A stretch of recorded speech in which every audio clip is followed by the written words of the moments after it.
Before I introduce myself, I want to ask a few questions. I'm going to start this off with maybe hopefully a little bit of fun. How many of you think of yourselves as honest people? Raise your hand. Really? Some of you don't? Okay. All right. That's good. That's okay. You're being honest. Well, let me ask you this: when you see a guy in a suit who says he's a veteran, I'm going to ask two questions. You're going to raise your hand for whichever one you think is the case. Do you think of a guy who is an officer or an enlisted? Officer, raise your hand. Not everybody, probably about half, maybe less. If you think a guy who is enlisted, is a veteran, is wearing a suit, raise your hand. First thing that pops in your mind, oh, that guy's a veteran, but he's enlisted. No, not me either. So what is this? It's a suit, right? Wrong. It's corporate camouflage. That's what I like to call it, right? I'm not the first person that said that, but that's what I like to call it, because how I really like to dress is like Jeb's dress, with like a flannel shirt, jeans, comfortable shoes. I really don't like suits. My wife loves suits, so I wear suits for my wife. And I wear them at work occasionally. So let me tell you a little bit about who I am. My name is Michael Farnham, United States Army, 23 years, cavalry, enlisted. Raised in the South, right? The typical South where most of us enlisted cats come from. About 90% of the folks in the military are enlisted. And a lot of folks will tell you, a lot of them are poor kids from the South. That's me, right? I lived in a trailer park, went from Florida to Kentucky. You know, I remember days eating cabbage and dry toast, right? Poor. I come from military family industry. My father was every branch but the Air Force. He started as a Marine, then went Army, then Navy, and retired out of the Coast Guard back when you could do that. My uncle was a Marine. My grandfather was Air Force. So I come from the military family industry. If I had been the son of a dentist, I probably would have ended up being a dentist or something like that, or a farmer. I would have been a farmer. But I come from the military family industry. When I was a kid, and I say kid, I must say 16. My dad reached back out to me because he had left when I was like this tall. He left my mom and I. And so he reached out to me when I was about 16. He goes, hey, I'm going back to Hawaii to live. How would you like to come live with me? And I said, okay, I'll take that. I'm going to go to Hawaii, live with my dad, meet the man that I never really knew, and see the place where I was born, because that's where I was born when he was in the Navy. I was born in Tripler. And the big pink hospital on the hill, for some of you who might know about that. But when I got over there and I met his fifth wife or sixth wife, I don't remember. And I found out she was about a year older than me. We didn't get along real well. And it got ugly fast. And so I was in the 10th grade. And I was 17. I was in the 10th grade at 17. I was held back twice in the 6th grade. I was a very poor student. I was that kid, more interested in the social than the military, right? So I was fed up with the situation, and to get out, I joined the military. So that was my way out, right? Get out of a bad situation, join the military. And I'm glad I did, because the Army has treated me really well over the last 23 years. Well, my past 23 years. I retired in 07. I went to Iraq a couple of times. I went to basic training Fort Knox, Kentucky. I went to Iraq twice. For the first Gulf War, and I was a Bradley gunner. And some of that stuff is in here. I'm not going to tell you a whole lot. I'll tell you a little bit, because I know that's what you want me to talk about, the war story stuff. But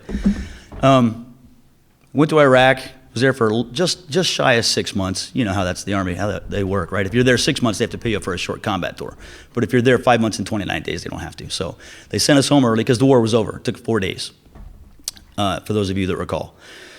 So and then I went again in 03, 04 with the 1st Stryker Brigade combat team. This was after I was a drill sergeant. I did drill sergeant for 3 years. I found out that Secretary of the Army General Shinseki had this vision of a medium weight brigade deployable anywhere in the world in 96 hours or less. And as a soldier, I wanted to be a part of that unit because it was a history making unit.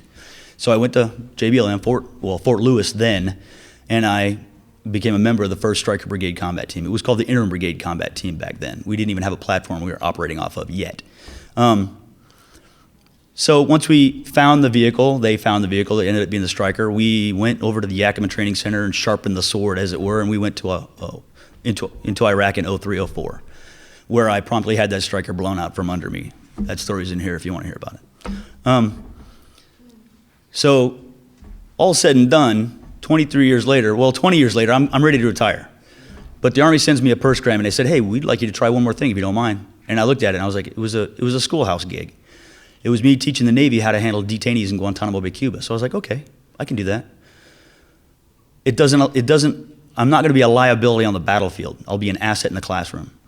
So I did that for about 3 years, and then I retired. And, oh, by the way, in 86, right after because I joined in 84, in 86 I got my GED in Korea. So I actually did graduate high school, sort of, kind of. I did score high enough that the state of Florida gave me a real diploma, because I was like in the top 5% of the state of Florida who tested for GED. So I was real happy about that. But I didn't do any college my entire 23 years because, the military is like, the commanders, they have a report that they have to fill out every month, and they want to be looking really good so they can make rank, right? So they want you in the motor pool. They want you in the field where you can accomplish the mission. That's the thing, focus on the mission. So they don't have time for kids to go to school if you're into combat arms, usually. Some commanders are a lot better, some not so much. Mine, not so much. So I didn't start my academic career until I got out of the military in 2007. I went to Green River College in Auburn, where I acquired an Associate of Applied Science, Natural Resources, Geographic Information Systems, all on the military's dime. Voc Rehab, because I'm 80% service-connected disabled for lumbar and cervical degenerative disc disorder from the years of being beaten around in the back of an armored cavalry fighting vehicle or teaching combatives hand-to-hand combat, having my neck tweaked by guys who were bigger and stronger than me. And I'm 6'3", and I was about 220. So after I graduated my associate's degree using Voc Rehab, military money, right? Because you're broke, you got to do something different. You can't lay bricks anymore. You can't lift railroad ties anymore. You got to learn something different. So I learned GIS and natural resources. I worked for the U.S. Forest Service for a little while in the City of Montesano Natural Resources Department.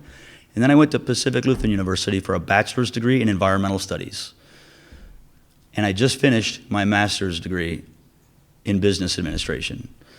Why do I tell you all this? I tell you all this because I know that there's a veteran sitting out here in the audience somewhere, or there's a spouse of a veteran, or there's a dependent of a veteran, or there's a friend of a veteran who maybe that veteran is caught up in a funk, right?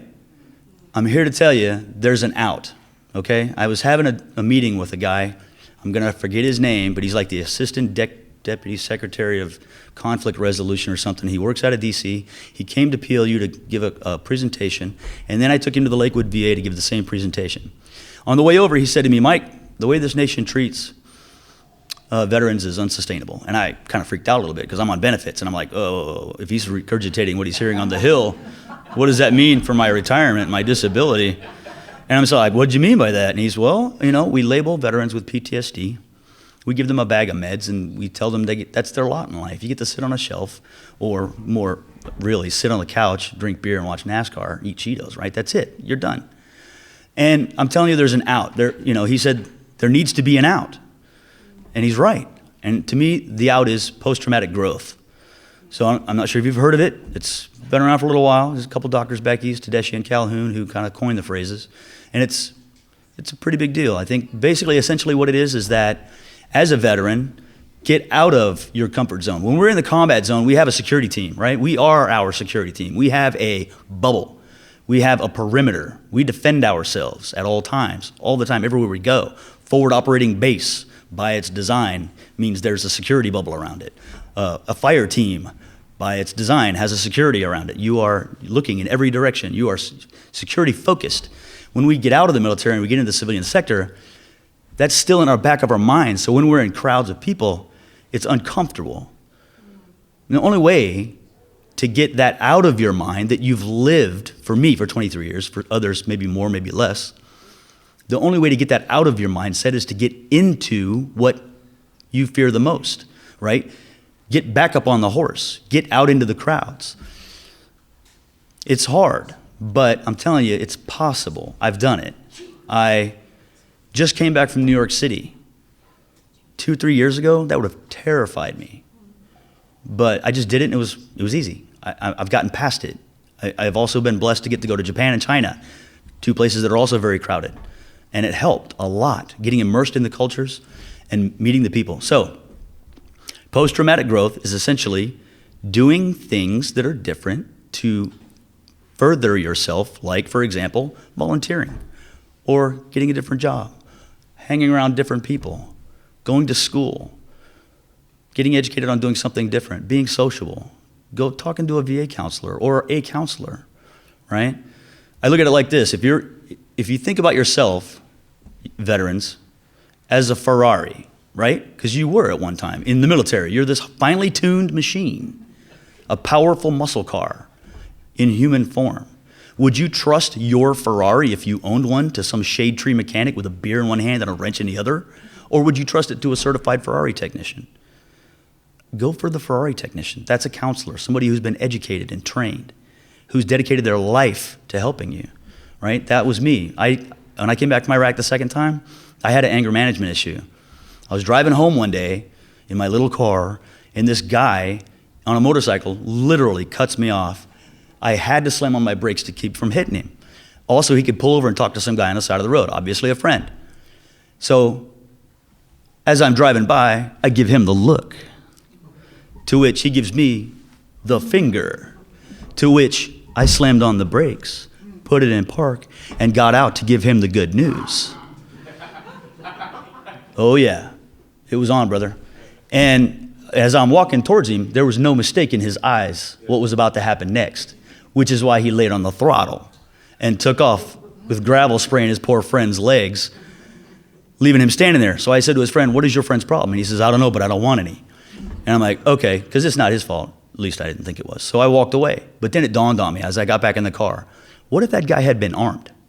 I had just come from base. I was not armed. You can't conceal carry on base. Well, you're not supposed to.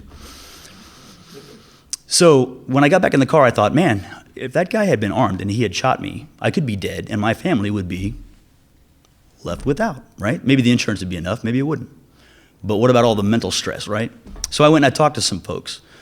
And I got this super cool analogy that is just stuck with me to this day. The doc, he goes, "Mike, you got this cup. And every day people are dumping stress into it. Whether it's, guys on the highway giving you road rage, or your boss at work, or your loved ones, your kids, your spouse, the bills, whatever it is, you're dumping stress into this cup every day until it gets so full that when you try to dump more stress into it, it spills over. That's what you had, Mike. You had a spillover. And spillovers can be dangerous.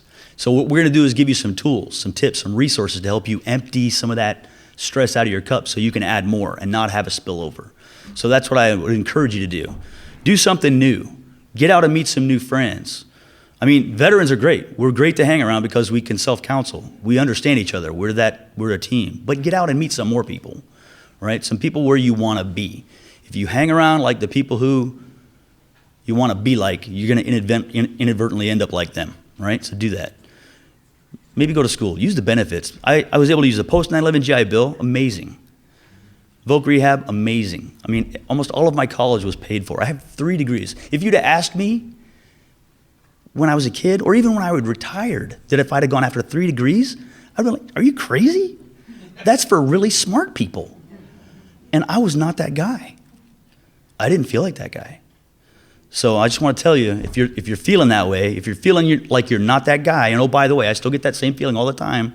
We call it imposter syndrome when we're, right? You don't feel like the guy that everybody thinks you are.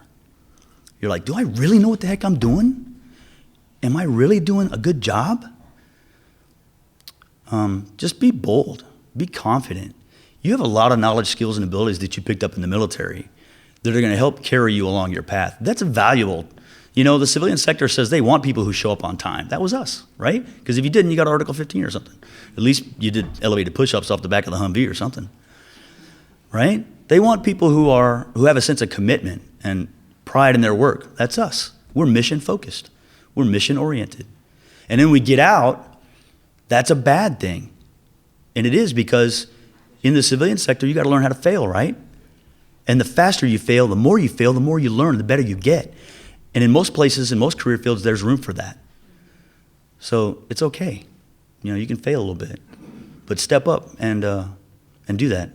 So how much time do I have left? A couple of minutes? Half hour? All right, does anybody have anything out of here that they've looked at already and want me to talk about? Oh, you know what? I know what I want to talk about. I know that there's no female veterans signed up. So I want to tell you something about some female veterans that I met. So I was in Mosul, Iraq, back in '04. And I was I'd been injured. I was on a combat patrol in a striker, and we had accidentally set a fire in a farmer's field because we had this concertina wire, like barbed wire wrapped with sandbags, and it was too close to the exhaust, and it was super hot because it was like 140 degrees out there.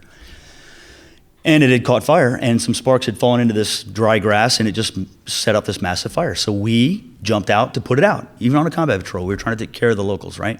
So as I jumped off the back of the striker, I'm wearing about probably 35 pounds worth of battle rattle, right? My weapon, my ammo, grenades, just all this stuff. First aid gear, canteens, armor. And I jump off, and I feel this pop, and the next thing I know, I'm looking up at the sky. And I'm like, what the hell just happened? So we had to stop the patrol. We got the fire out. My guys did. There was about 21 of us in that platoon. They got the fire out. They put me back in the striker, and we rolled back to the base, called the patrol off, and I went and I got seen by the medics. They put me in a helicopter. I have a picture of it. It's pretty cool. Me sitting in the helicopter with a foot in crutches and all, smiling. And so we get back, and they tell me I blew my left plantar fascia. So I'm injured, so I get to sit in the Tactical Operations Center, the TOC, for weeks, right? And so it's like 2 o'clock in the morning in Mosul, and this female lieutenant comes in. I think her name was Lieutenant Kimmy, as I recall. Last name Kimmy, not first name. And she hands me this roster of her patrol that's about to go out.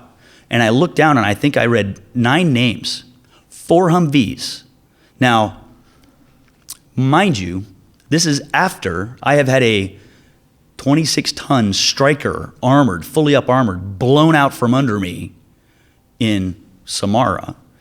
They're rolling at 2 o'clock in the morning in Mosul, a much bigger city, in lightly skinned Humvees, and all 9 of them were females. I looked up at her and I said, am I reading this right? You're taking 4 Humvees, 9 females on a patrol at 2 a.m. in Mosul. She says, yeah. And I'm like, and I said, wow, your balls must have calluses on the bottom of them because you're a badass. And they were, right? The Lionesses, right? These women were pretty awesome. And this was before we had women in combat arms. I just was blessed to see one of our amazing ROTC cadets at PLU. PLU is a really awesome school, super high values. We teach thoughtful inquiry, right? So we don't just take shit in and buy it. We digest it, and we think about it, and then we call it out for what it is. So it's great to have a ROTC program at PLU that is as strong and valuable as it is. But I just saw one of the females graduate. Her name's Hannah, and she's cavalry. And that's the first female that I've seen commission active duty Army and in cavalry. So that's pretty awesome. So I'm out of time, but thanks for listening.